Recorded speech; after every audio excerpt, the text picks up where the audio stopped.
आधीचा tree guard पडलेला होता, आम्ही त्या जाळीपासून आम्ही आज हे बांबू आणि जुनी जाळी याच्यामधनच एक ट्री गार्ड नवीन बनवलेला आहे आणि झाडाला मोकळं केलंय आणि व्यवस्थित बांधलेले चिंध्या वगैरे, जेणेकरून झाड वाऱ्याने जास्त हलू नये कावदानामध्ये, आणि एकदम मजबूत केलेलं आहे, त्यामुळे तसं काही टेन्शन नाहीये. एकच झाला वेळ खातोय कारण कापाकापी जोडाजोडीला वेळ जातोय.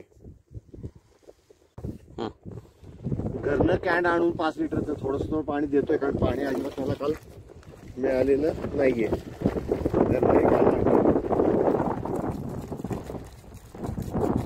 बस 2